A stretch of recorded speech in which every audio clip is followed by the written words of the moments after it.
Yes, thank you for having me here. Great to meet you. Thank you all for coming. Very cool. I have to say, I'm a big fan. My whole family, huge fan. I think all these people are big fans. I don't know why. I think basically because it's maybe the first show that is realistic about computer security. Yeah, our creative, the guy behind the show, our executive producer and writer, Sam Esmail, he went to great lengths to just be as authentic and accurate with the tech stuff as possible. He saw so many movies that he thought just didn't do, a true-to-life portrayal of it. So he really wanted to make sure everything we did was as accurate as possible. And that's, we do that with every aspect of the show, but it's especially the tech. So how do you learn that? I mean, you're an actor, so I guess you're good at absorbing new things, but do you read? Do you study? Do you go to conventions like this to kind of see how people behave? Well, we had a guy by the name of Michael Basil come on set, and he walked us through, the basics of hacking, and just spent a lot of time with him. I did as much research on hacking as I could. Like I would go into any role, just try to do as much research as I could find, and of course went to the internet because it's the easiest place to find things. Documentaries, books. I even took a look at hacking for dummies because, I was just beginning. What else? Well, I thought, usually with this stuff, you'd think it'd be easy to just put up a green screen or add everything on the monitors in post. But when you're working on this show, all the animation and all the coding is accurate. So I really, I couldn't just sit there and... So are you saying this is basically shot with a camera and there's no editing going on, no CGI and things like that? There's no CGI on those screens. No, that's all happening in real time. Who's typing? I'm typing. You're typing. Okay. Yeah. So you know exactly what you're doing. Do your tech people explain to you this attack's going to do this, and this is how this will result in you taking over the machine or something like that? Yeah, well, usually, I mean, you really don't have to worry about those things. You get on the set, you have your lines down, you talk to your director, you hit your marks, and you go home.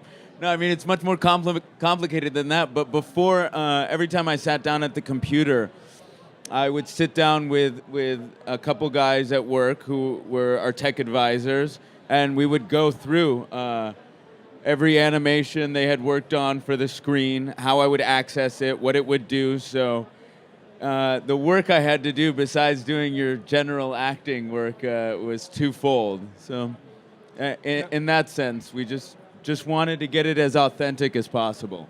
And I think the success shows that works actually. Yeah. So there's a scene I think in the last episode. It's on Times Square. Yes. No green screening, no photoshopping. How did that work? I mean, it's full and then it's empty, and Times Square is never empty, right? No, Times Square is. See, all the tech, the stuff, anything that appeared on the monitor, we were doing. But for that moment, we actually had to pull out a big green screen. We ended up shooting in Times Square during the pilot, and no one knew what our show was about. No one knew who I was, so it was very easy to get away with shooting in Times Square. When we went to do the final episode, people started to catch on, and we had to lock off a large area of real estate in New York. What's interesting about shooting in New York is you'd think it would cost more to get Times Square, but any piece of land there generally costs about the same per mile. So we tried to lock off as much of it as we could. We shot very late into the morning so we could remove as many spectators as possible. So at about, I think we started shooting those scenes at about 3 a.m. Okay. And the only people in this really large section that we cornered off was Christian Slater, who's dressed as a homeless guy in the show. So everybody's looking around saying, how come this random homeless guy gets to be in the middle of Times Square and we can't? But late into the night. I think we got about 5 a.m. and we started really shooting the wide shots. So we didn't have to digitally erase that many people. A few cabs here and there, and a few of the big monitors up top. Yeah. But the majority of the show, I rarely saw a green screen. Okay. How long does it take to do one episode? So is this? I mean, you don't live in New York. You live in LA. So you have to go for the shooting, or how does this work? Yeah, I've split the year now between Los Angeles and New York. We'll start on a Monday as early as 4 a.m. and we do some pretty long hours on this show because That's a tough job then. your job is very tough, I'm sure, as well. It has its drawbacks, but I mean, the love and the rewards I've gotten for this role in this show is I take that work any second of the day. But we shoot about 7 days an episode. It's full on, nonstop. I feel like I end up losing quite a bit of weight because there's not much time to even eat. Yeah, it sounds pretty intense. So Saturday, Sunday. Saturdays and Sundays we get off, but Okay. when Friday rolls around, you're usually working all the way into Saturday morning. So there's not much of a Saturday left over to do anything. So the family, the Alderson family, is pretty tech heavy, right? There's you, Darlene, the dad. Where does Yes. that come from? Is that are you self-taught? I mean, not you. I mean, Elliot. Is he self-taught? Did it happen after the father died? What's the explanation there that there's so much talent in this space concentrated? Well, my father ended up getting me a computer very early on. Elliot. I always Engine talk about 90 or in something like first that. Yeah. Yeah. And he was a programmer. Ended up working at a computer repair shop. So I think, I really looked up to him and wanted to take after him, and ended up veering off quite a bit. Elliot, I should say, but I think that was a place I imagine at a young age where you could really find yourself, discover what your talents are, hone your talents, and then either use it for good or evil. Okay. How about Darlene? I mean, she's a fierce coder. She writes these rootkits, malwares. Very independent spirit too. So, how did she get into that? I mean, they're very different characters, but I think at their core, they want a lot of the same things. They go about it in different ways, but she is, like you say, independent and kind of has a will stop at nothing attitude. So I imagine if Elliot was trying to do something and found it interesting, she was going to do it and try to do it even better. Okay. Yeah, so a lot of competition apparently Oh between yeah, the two guys. I think very competitive. Um, But I do think that he taught her quite a bit as well. okay, so he loves his sister. Of course. Right? Yeah. Though it Christian- doesn't always show, but he does. So Christian Slater, much older than you guys on the set. So is there like a generational gap? You have got all these. We got Angela or Portia and Carly and you. Yes. Relatively young, right? And then him as the old, experienced. Is that true? Oh, acting wise? No. Like on when you guys hang out. I mean, do you hang out with? Yeah, with we Slater? hang out. Yeah, I mean Christian. He could not be a nicer guy. He's very kind. He comes to work, with a great work ethic, and Does he understand computers? Sorry. Computers? Does he know he anything about computers? I mean, he's supposed to be your teacher. He's learning. I'll Okay. put it that way. Yeah, he's learning as much as I am. I mean, he has to pick up a lot of information very quickly. Okay. And yeah. But Christian, I met Christian just a couple days before we shot. We were really struggling to find the right Mr. Robot, and it was a blessing to get him because he's just, he has had a great career throughout his life, but he comes in as if he's starting from scratch every day. And when you come in, humbled that way, he sets a great tone for the shoot. But we met, and within a day, it was he and I doing the Ferris wheel scene in Coney Island. And so he was just kind of learning all of his lines. And when you're shooting, you have to match the background of what you're filming in case they're cutting in tighter later. So if we ever messed up on a scene or anything, or there were a lot of computer terms that he didn't quite have a handle on right away, and we'd end up spending a majority of the day getting back, looping around to the right position on the Ferris wheel. So we had a lot of time to get to know each other on that day. I thought about that Ferris wheel because that thing was probably closed at the time that you guys filmed it. So in the show, and you go on there. How do you go on there? I mean, did Slater or did Mr. Robot hack the wheel, or was it? What's the explanation for being able to use the wheel? For being able to use it, yeah. That's a place that I think we came to quite a bit when Elliot was younger. The whole family would take trips to Coney Island. I think he knows his way around Coney Island very well, and there'll be more to that story in the future. So that takes us to the second season. Yeah. Have you guys started yet, or? I will be on a red eye this evening to New York to actually begin season 2. Woo! Yeah. Oh, I'm glad you're so excited. They're very excited. I'm freaked out. Now, I've heard that USA renewed using season 2 before season 1 was finished. So can we hope we get season 3, or? I mean, we'd really have to fail miserably, I think, not to get a season 3. But we were shooting halfway into the series when the pilot was going to air, and we found out the day it was going to air that we were being renewed. And I think the day before the Sony hack had occurred. Okay. So I hate that happened, but I feel like it had a lot to do with us getting renewed as well. It didn't hurt.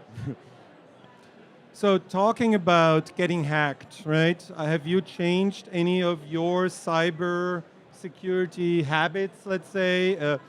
I'm thinking passwords, phone unlock, things like that. Oh, yeah. Yeah, I got really worried when we started that we were all going to get hacked. So fortunately, I think people have been on our side that do that type of work, and they don't really want to get down the rabbit hole with us in that sense, because I think we promote them in a sense, maybe not all of them, but the good ones. But I've been very secure. I've changed all my passwords. I change them pretty often. I do the two-step verification, which can be a bit tedious, but you just take as many precautions as you can, and I try to offer as little private information on the internet as possible, because I feel like that's where people can really exploit you. I mean, we're putting up so much personal information for people to take advantage of. And I hear that, some of the social networking sites are, I mean, it's a treasure for people who want to access information from you. Sure. How about the other people on the set? Are they also kind of starting to believe the, stronger cybersecurity, two-factor authentication, and things like that, or other people in the movie business? So did this Sony hack somehow cause people to think about how this works? I think so, very much so. Everyone on set does. I remember I was reading for. I don't know if I'm allowed to say this. I was at the Star Wars movie that just came out.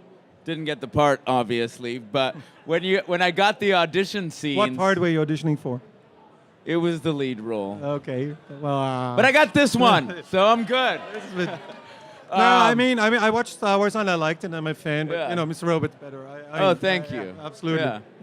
It's okay. Might have been too much for me to handle. Anyway, I would get the auditioning material, and I was told that I wouldn't have it for long. I didn't know how long, but I tried to take screen grabs of it, which shouldn't advertise this. But as soon as I did, the screen would blur. Okay. So there's some very advanced technology out there, and within minutes, not minutes, but I had a certain amount of time, and the email had kind of self-deleted out of my inbox after a while. Okay. Which, so I think It's kind of like Snapchat for email. that's exactly, yeah. Kind of goes away once you read it. Yeah. Something like Yeah, that. something You like that. think it's going away, but is it really going away? Well, the admiral today from the NSA was here. He spoke earlier, so he might be able to help you with that. Yeah. Yeah. I mean, if it's possible. He's So, probably coming here to recruit someone, isn't he?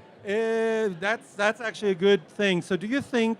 I mean, we have a real problem in cybersecurity everywhere. I think in episode 3, you wake up in the hospital, Yes. and basically the hospital you selected for its weak computer security. Right. Because there you could hack all the lab results and morphine-free and drug-free and all that. Yeah. So I think that's a true situation. So I think many people here probably kind of recognize that. Oh yeah, that happens all the time, and it's worrisome. So earlier today there was a keynote where it said we are lacking 200,000 cybersecurity professionals. Right. Do you think Mr. Robot can be helpful in I don't know, spreading the gospel and getting more people interested in this space? I think so. I mean, you see all the CIS shows, and I know there's a spike in people who want to do forensics. So Right. I think the same thing will start to occur with this, and I hope it's all for positive purposes. But yeah, I mean, I don't know if it was Obama or Panetta that said the next attack will probably not be one of military combat or human warfare, but it'll be a cyber attack. It'll be a cyber attack, yeah. Yeah, and all it takes is one guy sitting behind a computer. We saw something in the Ukraine right now. So on the education subject, I have a specialist here. So Morgan, Morgan is a freshman at Purdue University. She was on stage earlier today at the keynote to kind of talk about how the cyber education problem. So I'm wondering, does this actually work? Do you think more people will be getting into the business because of this? I definitely think so. I think that... Is that on? Not on. It is? Working? Okay. I definitely think so. I think that there's an element of visibility and having these younger viewers be able to see that it's a viable career option.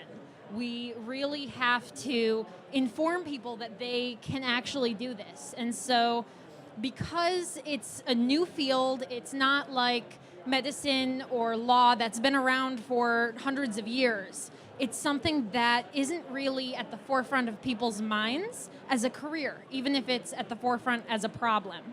And so having this visibility in the media allows them to see that, hey, maybe I could do that. And it gives them an idol to look up to. So you're trying to recruit more people at university for this type of job. I think it's a safe job, so I think we can say that definitely. There's so much, we're connecting so many more things to the internet that it's scary. I mean, and companies just doing all these penetration tests. Yes. I mean, you need people to do that, and Absolutely. people request that so much more often these days. Now I think you could help, right, by spreading this a little bit more. Like I know you hate working at Allsafe, you said, right? Elliot does. Elliot yeah. does. Well, I'm mixing you two guys up. No, every I do time. it all the That's not time just- as well. Well, okay. So Elliot doesn't like working there because of I don't know. It's because it's working for Evil Corp, or what's the reason? Because Gideon is really nice. I mean, Because Gideon is very nice. Yeah. He'd be a great boss to have, and a father figure that I think Elliot looks to for advice. This next season, you'll really understand why Elliot took the job at Allsafe to begin with. But yeah, there are a lot of people working at companies like that are really trying to keep corporations secure. You'll find out why Elliot went there in the first yeah, we place. can't go into many details. So that sounds good. Okay, so I'm actually Swedish, Yeah. like your Oh, nemesis, Tyrell, like yeah. Tyrell. So how good is he? I mean, compared to Elliot, he seems to be, a KDE user, GNOME user. So there's some stuff going on there. So Right. and he's pretty scary. He is very scary. I think he knows much more than he leads one to believe. Yeah, you guys do a very good job of hiding the truth about I yourselves. I should worry about what you know. But yeah, it's a great nemesis to have. In that character is twofold. You really can't wrap your head around what his true ambitions are, and I think like any good villain, he there's something about him you love to hate, right? But yeah, he technologically speaking, he is very capable. But like I said before, Elliot is a very formidable adversary to him. Yeah, I think Elliot's better. Now, like any villain, he has a person behind him driving him, which Yes. in my mind is actually the most scariest person in the whole show. So his wife, what's up with her? I mean, she's like pure evil. She's very, very power hungry and can't hear me. Is it on? How are we now? There we Oh, go. good. Thank you. Let me know. Has that happened before? We're Okay. talking about Terrell's wife. I forgot Joanna, I think is her name. Beautiful, but wow. Yes, beautiful, very smart, very cunning, and I don't know. Maybe there's a side to her we haven't seen yet. Maybe she's not as Second evil season? as you think she is. Impossible. Impossible? Yeah, I've already categorized him. I never know what to expect on this show. Truly. She's telling him, "Don't touch me. You're not Right. part of this family anymore if you don't fix this." Right? It's Yes. Like, yeah, you better get your act together and become CTO or whatever it is that she needs to do. Yeah, she can be very aggressive at times. The actress that plays her is another kind person. So it's always fun to see people transform. At the flip of a switch on set. I'm always taken aback by that. Watching other actors just jump into a role, I'm like, you are vicious sometimes. I think we talked about this already. You guys do a great show in terms of computer security. Yeah.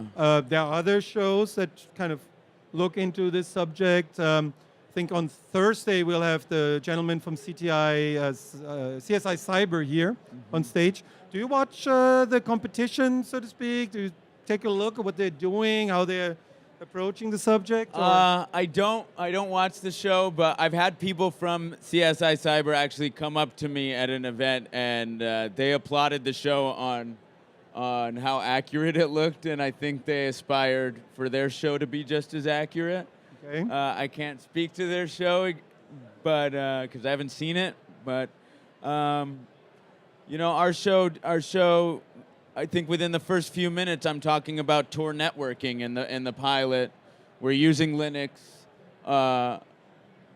almost every day. Yes. There's real coding going on. There's a think lot of it's- social engineering going on. I don't think you can get better than that. No, but- I think it's terribly realistic. That's why we like it. Yeah. I'm worried about how long it can go on because these shows like X-Files or something like that have 9 seasons, 8 seasons. They Right. are kind of repetitive, right? They do the same thing every time. Yeah. You guys don't do that. You guys have like a long story arc that ends somewhere. Yeah, we have. Do you have an idea how, when, or how long? Or? I have an idea of how long and what happens. It is extremely intricate. Our executive producer wants to keep it at 4 or 5 seasons. I don't know if he'll get his wish, but That's right. 4 or 5. Huh? Yeah. he has a through line. He knows the beginning, middle, and the end, and it is great to be in the hands of someone like that because ultimately, I like to make a lot of dynamic, sometimes audacious choices, and he really can keep me in line with his with his vision for the end of the series. Perfect. I mean, it's a guy that in the pilot I hack my therapist's boyfriend who is cheating on her, and I really care about my therapist, maybe too much, but I end up approaching him about his pseudonyms, the names he's using. He's going under a false alias or an alias, and I call him out on everything he's doing. He's cheating on his wife. He's sleeping with hookers, and I bring this to his attention. And I tell him, if you don't break up with Krista, I'll make all of this known, and I'll also tell your wife. And I tell him, I know you sleep with girls that are underage, Ashley Madison, this and that. And when we shot the pilot, I thought Ashley Madison was the name of a 15-year-old girl he was sleeping with. And then, like 8 weeks later, we're doing an episode 8 or 9, and the hack happened. And this guy, Sam Esmail, has just been able to anticipate the events like you wouldn't believe. So I'm very fearful of the things he's written in season 2, and hoping that they don't come true. Maybe. Yeah. Okay. Now, Krista's boyfriend or ex-boyfriend, right? Yes. You destroyed his life, because I remember at the end, he's not going back to his home. He's going back to some small thing, eat some TV dinner, and watches things unravel as, the financial system's crushing down. So he's also not with his wife anymore. It's not that he had to, so it's totally destroyed. He's coming after you, and you made a mistake. You took the dog to the vet, and the chip got scanned, and now they have like a trace or something like that. Is that? Some may see it as a mistake. Oh, okay. So I got it wrong. Oh, I will review that and see if that was like that. We'll see. We'll see what happens. I thought it was with this show. I look back on things, and I constantly have to reread things a third or fourth time, because I know I'm missing something. He's always leading us down a path that we don't. We really don't know which direction it's inevitably heading in. It's very scary working on this show sometimes. How much do you know of the second season right now? I mean, do you get like a complete thing in email? I mean, do you get an email? Is it written? Is it printed? How do you get this? Encrypted email, maybe, or? I don't even want to talk about it. It's very secure. I'll say that. Okay. It's very secure. We're shooting all of the episodes this year as basically one long movie. So I'll have to know exactly where Elliot's going for 10 hours of television, which seems a bit daunting, but Sam Esmail is going to direct all of them, which is a rare kind of treat in TV. But I think, the first week of the show, I will be shooting something from episode 7. So I definitely have to know where this guy's at. Yeah, I see. Okay, you got everything already.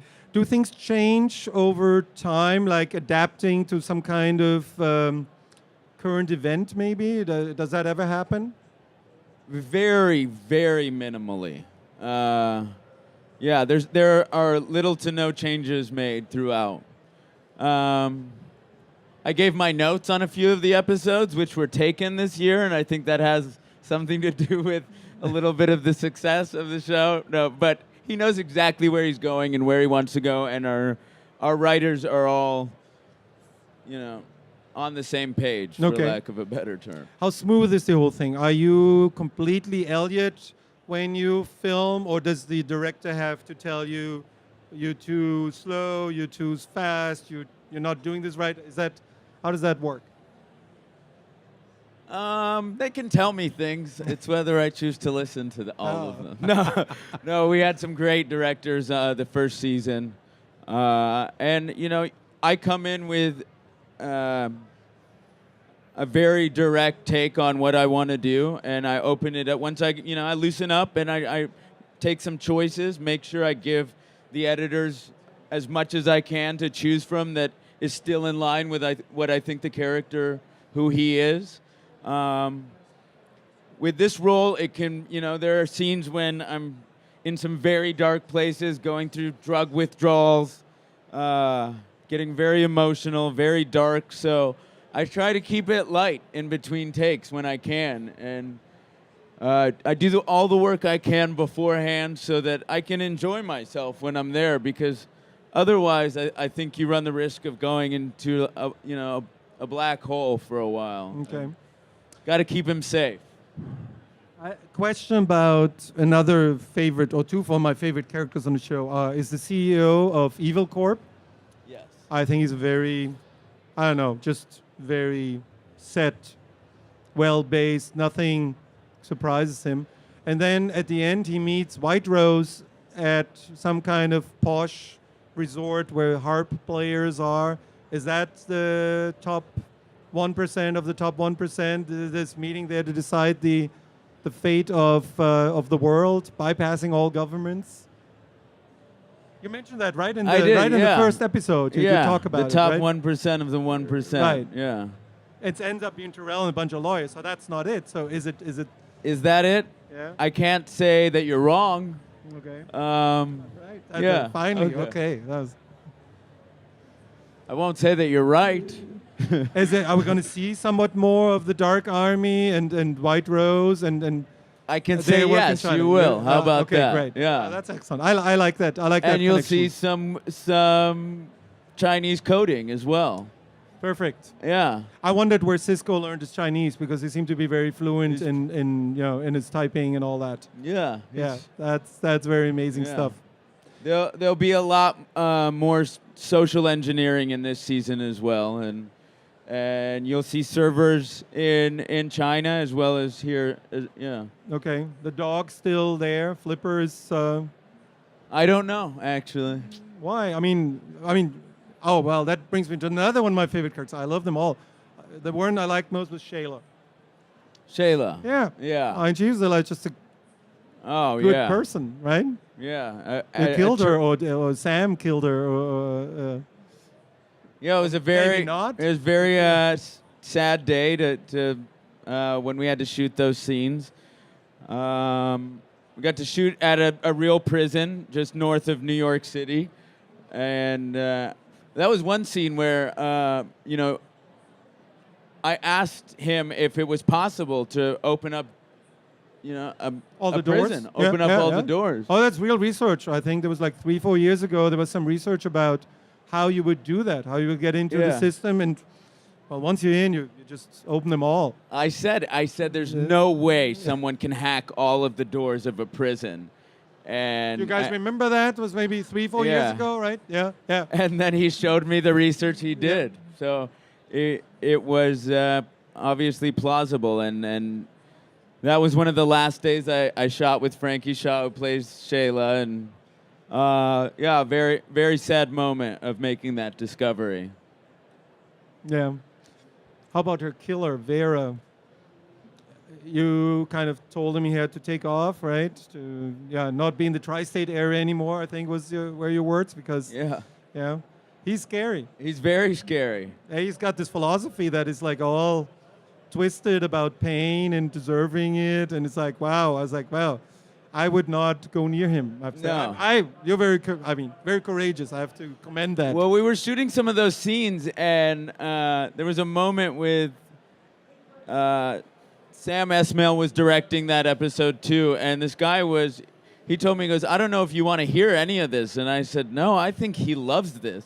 I think there's a very interesting philosophy on life that I think Elliot is very intrigued by.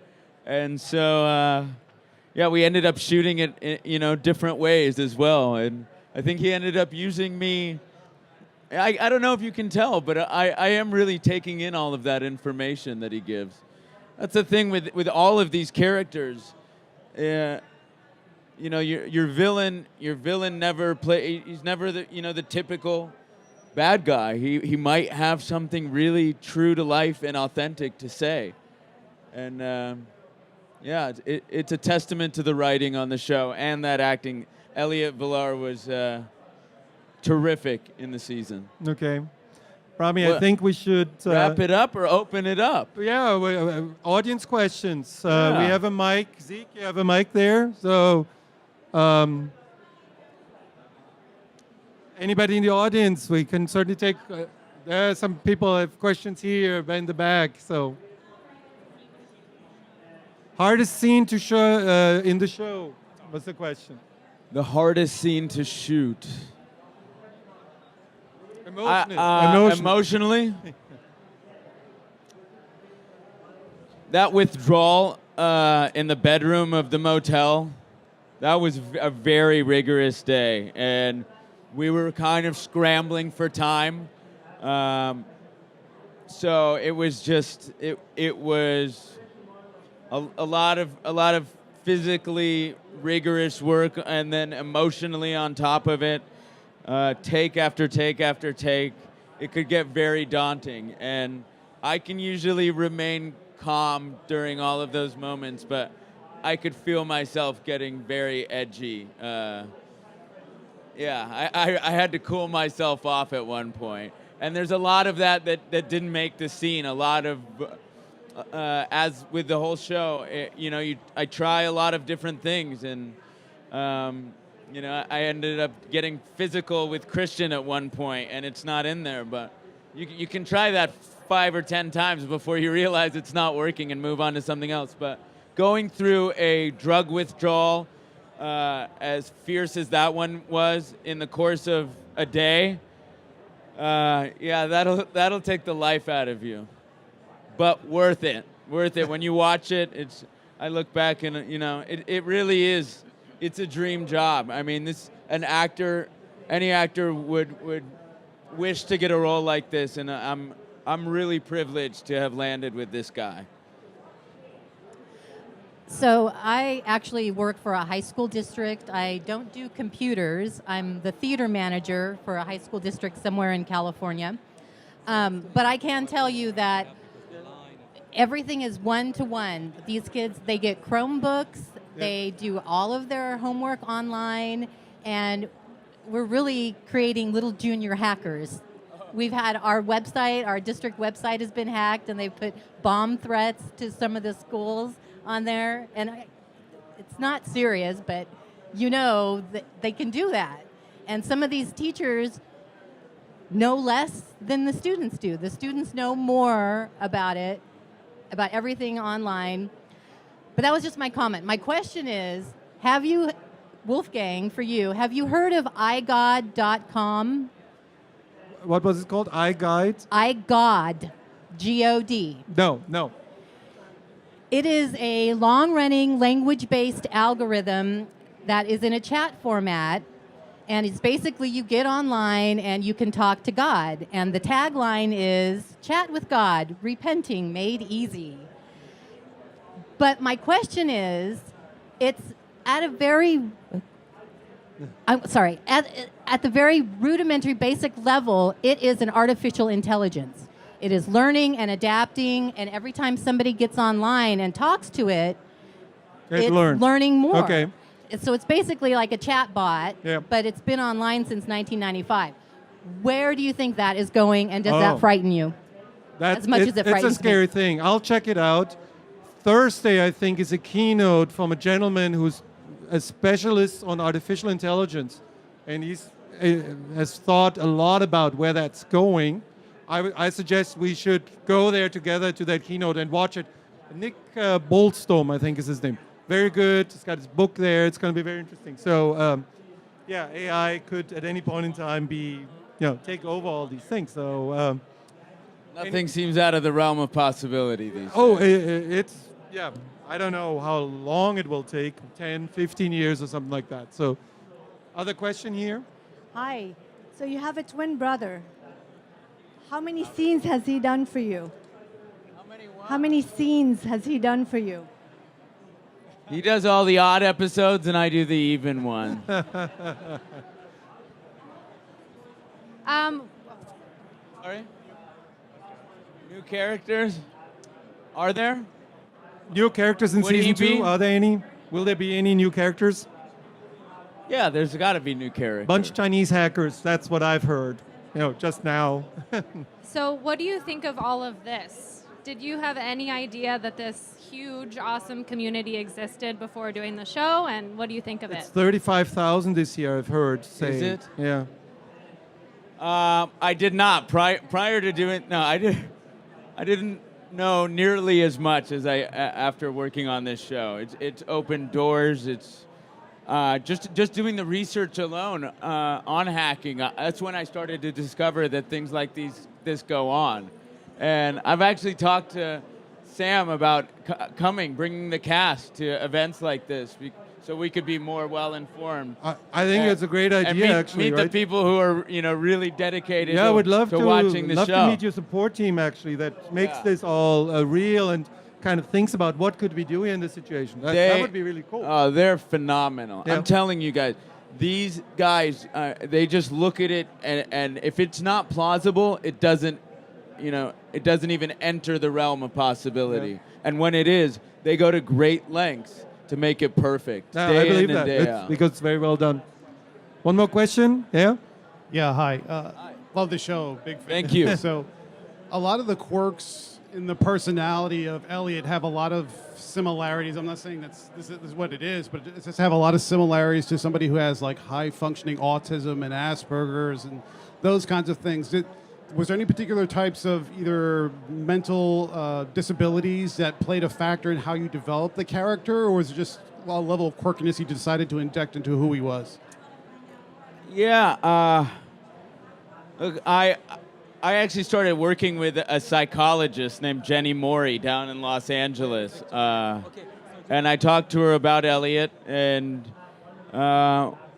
we worked through, exactly what he's going through, what he's dealing with, and another thing I did, copious amounts of research on was that, because, that's. Those things aren't always portrayed as accurately as they should be, and they don't benefit anyone when they're done poorly. So I really wanted to get these things right. So just sat down. I still talk to this psychologist weekly about, the character. I don't want to ostracize anybody by saying exactly what he is, because, the fan mail I get from people who, who are experience something different in the way their mind works is, it's been one of the things that has been incredibly fulfilling for me and everyone who works on the show. So I love that, people are responding to it in a way that no matter what they're dealing with, I think they can relate to him. And I work with the psychologist so often. I was giving notes to Sam about it. And he's like, "Where are you getting this?" Because it sounded accurate. And I told him. And since we ended up bringing her on the show. So she's part of the staff now. Oh, cool. Yeah, it's very cool. Yeah. So No, the same show- attention we're doing for tech, we do with that as well. Yeah, I tend to talk more about the tech, but the show is great. Well, that's what we're here for. No, but the whole thing is great. I know some people were kind of worried that it's going into the psychological direction. It's less hacking, but it's excellent. Rami, thank you very much. I've got one little thingy here for you. It's a Raspberry Pi. It's I a know Raspberry what it is. Pi. I didn't know that before. It's a new model of the Raspberry Pi. You're using the older one, using the bigger one. This one would be easier to hide maybe in the HVAC system. So as a small gift from us here, the Raspberry Pi Zero, it's called. It's one of beautiful project, bringing kind of computing to the mass. It's extremely cheap and extremely powerful, as you've shown in the show. So, Computer. yeah. Thanks for coming. I'm gonna Thank try to you. incorporate this into the season. Oh, I would somehow. love that. If you guys can use it somehow, that would be excellent. Thank you all. This is What's that? a thrill, and it's truly an honor to get to meet you and people who really respond to the show and who work in the arena is very special. So thank you for having me. Thank you so much, Rami. One of our Thank you. t-shirts here. All right. Okay. Excellent.